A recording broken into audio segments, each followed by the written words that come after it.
तुमने रजिस्ट्रेशन के लिए, जिसको इनकॉर्पोरेशन भी बोलते हैं, उसके लिए सारे प्रक्रिया कंप्लीट किए, मेमोरेंडम आर्टिकल सबमिट किया, उसके बाद रजिस्ट्रार ने तुमको क्या इश्यू किया? Certificate of incorporation. ये सर्टिफिकेट ऑफ इनकॉर्पोरेशन दिख रहा है? ये दिख रहा है। ये सर्टिफिकेट ऑफ इनकॉर्पोरेशन से कंपनी का जन्म होता है। क्या होता है? Birth. It is a birth certificate of a company. पर इससे कामकाज शुरू डायरेक्टली प्राइवेट लिमिटेड और पब्लिक लिमिटेड कर सकती है कि नहीं, ये क्वेश्चन है। तो लेट अस अंडरस्टैंड कमेंसमेंट क्या है। तुमको सर्टिफिकेट ऑफ इनकॉर्पोरेशन मिला, उसके बाद यदि तुम्हारी कंपनी में शेयर कैपिटल नहीं है, नॉर्मल कैपिटल से शुरू किया है और पब्लिक में भी नहीं है, तो प्राइवेट और पब्लिक जो भी है वो अपना धंधा शुरू कर सकती है। ठीक है ना? जिसका शेयर कैपिटल ही नहीं है, तुमने पब्लिक लिमिटेड के तौर पर रजिस्टर कराया but without share capital register कराया, तो तुम धंधा शुरू करो। लेकिन 99% कंपनीज का क्या रहता है? शेयर कैपिटल रहता है। तो उनको एक और सर्टिफिकेट के लिए रुकना पड़ेगा, जिसको certificate of commencement of business बोलते हैं, जो कि ये रहा। मतलब ये certificate of commencement of business मिलने के बाद तुम धंधा शुरू कर सकते हो। कंपनीज एक्ट 1956 में प्राइवेट लिमिटेड और पब्लिक लिमिटेड दोनों को certificate of incorporation compulsory. Companies act 2013 में प्राइवेट लिमिटेड और पब्लिक लिमिटेड दोनों को सर्टिफिकेट ऑफ इनकॉर्पोरेशन कंपलसरी है। पर कंपनीज एक्ट 1956 में प्राइवेट लिमिटेड धंधा शुरू कर सकता था on receiving the certificate of incorporation, पर कंपनीज एक्ट 2013 ने ये रोक दिया है। अभी प्राइवेट लिमिटेड और पब्लिक लिमिटेड दोनों को रुकना पड़ेगा। इसका मतलब तुम्हारा लर्निंग लाइसेंस के बाद परमानेंट में कुछ 6 महीने के अंदर रहता है, 1 महीने के बाद तुम अप्लाई भी कर सकते हो।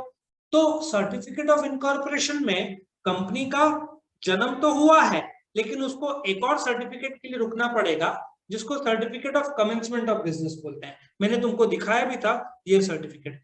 हाँ, ये तो पुरानी कंपनी है, May 73 मिनियन लिमिटेड का मैंने दिया हुआ है। तो बोलने का तात्पर्य यह है कि once you receive the certificate of incorporation, तुमको और कुछ प्रक्रिया स्टेप्स लेने होंगे जिससे कंपनी का सर्टिफिकेट ऑफ कमेंसमेंट मिल जाए। उसमें सबसे पहला स्टेप डायरेक्टर ऑफ कंपनी। अच्छा, डायरेक्टर ऑफ कंपनी कौन है? जिसके पास डिन नंबर है। डिन नंबर को क्या बोलेंगे? Directors identification number. इंडिया में हर एक डायरेक्टर के पास क्या होना चाहिए? डिन number. It is a 8 digit number. कैसे मिलेगा? मिनिस्ट्री ऑफ कॉर्पोरेट अफेयर्स के वेबसाइट पे ऑनलाइन 500 रुपया भर के using credit card, debit card, whatever, बहुत सारे जरिए हैं, पे करके तुमको क्या मिलेगा? डिन नंबर। और ये लाइफ टाइम यही नंबर तुम्हारा रहेगा, तुम चेंज नहीं कर पाओगे।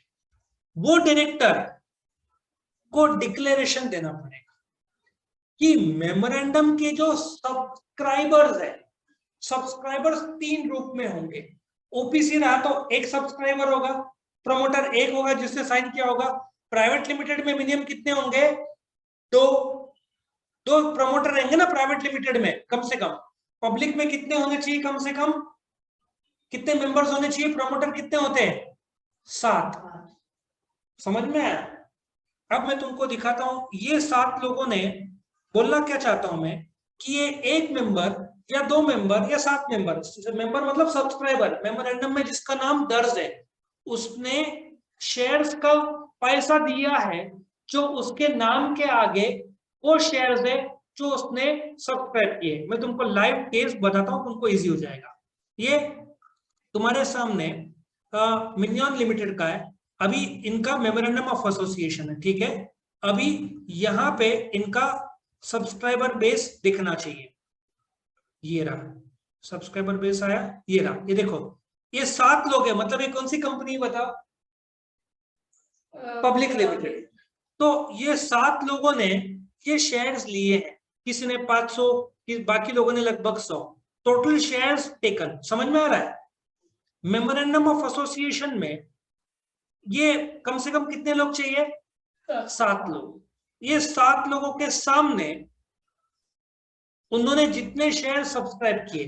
तो ये पॉइंट नंबर 1 क्या बोलता है कि डायरेक्टर को डिक्लेरेशन देना पड़ेगा, और ये डिक्लेरेशन सर्टिफिकेट ऑफ इनकॉर्पोरेशन के 6 महीने के अंदर, मतलब 180 दिन के अंदर देना पड़ेगा कि ये जो शेयर्स इनके सामने सब्सक्राइब किए हैं और शेयर का जो रकम है इन मेंबर से, इन सब्सक्राइबर से, इन प्रमोटर से कंपनी को मिल चुका है।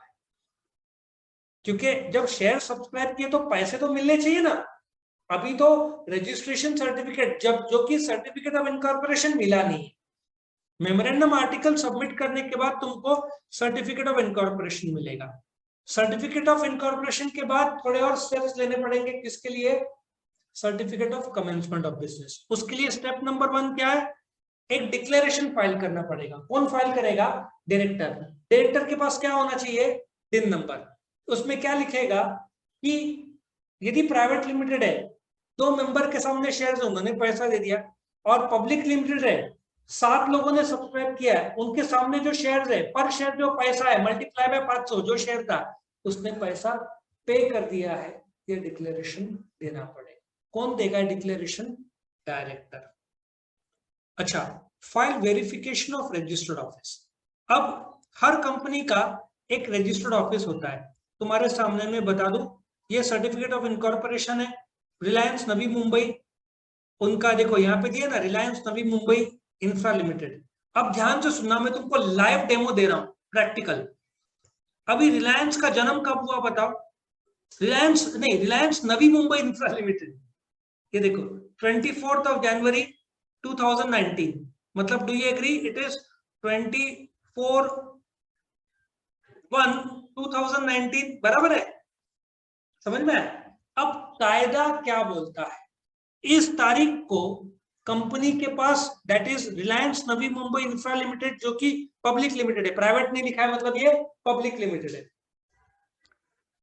अच्छा, ये जो कंपनी है, तुझे कंपनी का पब्लिक लिमिटेड का एग्जांपल चाहिए था ना जो अनलिस्टेड है। देखो ये पब्लिक लिमिटेड यू लिखा है, मतलब ये अनलिस्टेड है।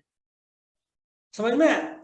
ये तेरे सामने केस है कि it's a public limited but unlisted, इसका शेयर बाजार में अभी तक शेयर नहीं है।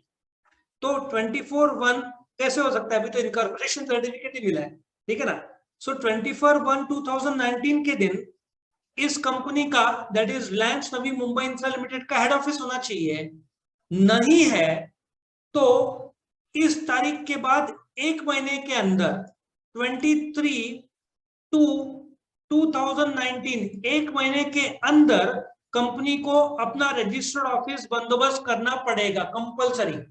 सो इसका मतलब हर कंपनी का रजिस्टर्ड ऑफिस, जिसको हेड ऑफिस बोलते हैं, और मेमोरेंडम में एक क्लॉज है जिसको डोमिसाइल क्लॉज बोलते हैं, वही रजिस्टर्ड ऑफिस का पता या तो रजिस्टर्ड के दिन में, सर्टिफिकेट ऑफ इनकॉर्पोरेशन के दिन में होना चाहिए, या सर्टिफिकेट ऑफ इनकॉर्पोरेशन मिलने के 1 महीने के अंदर होना चाहिए। आया समझ में? ये पॉइंट नंबर 2 है, file verification of registered office. क्योंकि कमेंसमेंट तुम कर रहे हो तो तुमको बताना पड़ेगा रजिस्टर्ड ऑफिस के बारे में। डू यू एग्री कि भाई कंपनी का रजिस्टर्ड ऑफिस ये है, ये तुमको बताना पड़ेगा। नाउ आगे बढ़ते हैं। अभी पॉइंट नंबर 1 क्या था? डिक्लेरेशन। फिर रजिस्टर्ड ऑफिस तुमने बता दिया कि इनकॉर्पोरेशन हो गया, उसके 1 महीने के अंदर ये रजिस्टर्ड ऑफिस है। अब रजिस्टर्ड ऑफिस का इंपॉर्टेंस क्या है? मेजॉरिटी इंडिया के कंपनीज के रजिस्टर्ड ऑफिस कहां पे? मुंबई में। अब रिलायंस तो पूरे के पूरे 29 स्टेट्स में मौजूद है, लेकिन रजिस्ट्रार कहां पे पोस्टल पोस्ट कुछ करेगा? हेड ऑफिस में। कंपनी का सारा अकाउंट्स का मेंटेन होगा हेड ऑफिस में। हर एक कंपनी को रजिस्टर ऑफ मेंबर्स रखना पड़ता है हेड ऑफिस में, रजिस्टर ऑफ डिबेंचर होल्डर रखना पड़ता है हेड ऑफिस में, रजिस्टर ऑफ चार्जेस रखने पड़ते हैं हेड ऑफिस में। सब कुछ हेड ऑफिस में होता है। और कंपनी के हेड ऑफिस में मीटिंग होना चाहिए, या तो सिटी जहां पे रजिस्टर्ड ऑफिस सिचुएटेड है वहां पे कंपनी के जनरल मीटिंग होनी चाहिए। इतना इंपॉर्टेंस है ये रजिस्टर्ड ऑफिस का। उस सिटी में या तो रजिस्टर्ड ऑफिस के अंदर होना चाहिए। नासिक में अशोका बिल्डकॉन का रजिस्टर्ड ऑफिस वडाला में है, तो वडाला के अंदर या तो एक्सप्रेस इनने उन्होंने रखा था उनका एनुअल जनरल मीटिंग, जो कि एक मीटिंग का प्रकार है। तीसरा, ऑब्टेन लाइसेंस और approval from sectoral regulator. Now tell me, मैं बैंक हूं, एसबीआई बैंक है, but it's also a public limited company, उसके शेयर्स शेयर बाजार में बिकते हैं। Do you agree?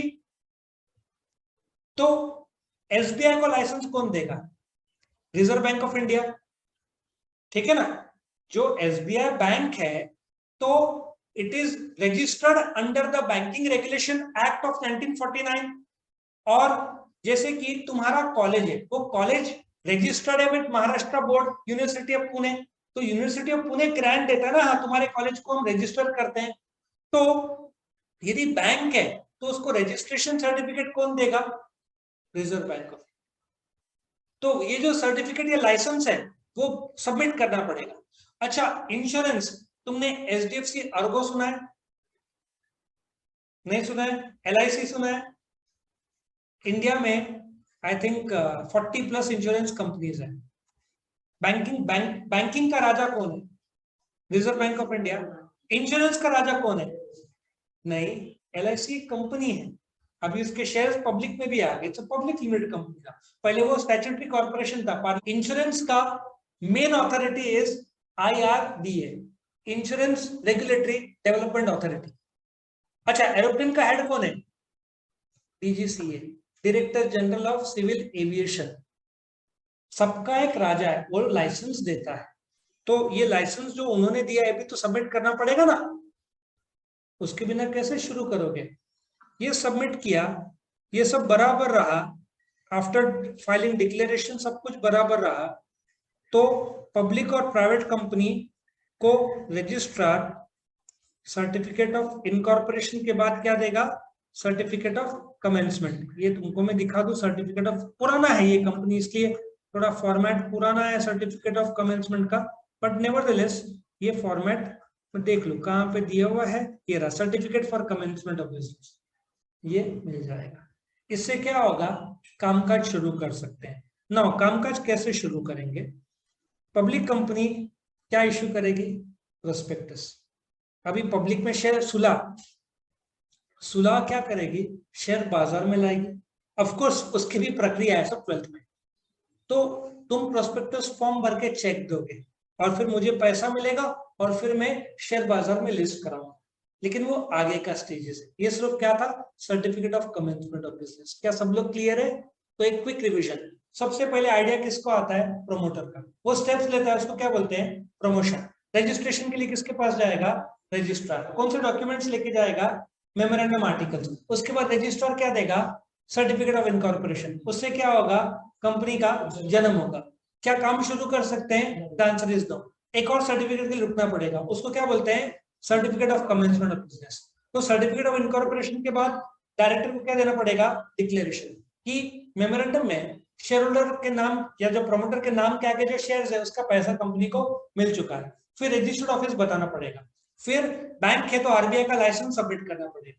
ये सब बराबर है तो रजिस्टर क्या इश्यू करेगा? Certificate of commencement. मतलब कंपनी अपना धंधा शुरू कर सकता है। पब्लिक लिमिटेड कंपनी पब्लिक से शेयर्स का पैसा उठा सकती है। उसके लिए कौन सा डॉक्यूमेंट इश्यू करेगी? प्रोस्पेक्टस।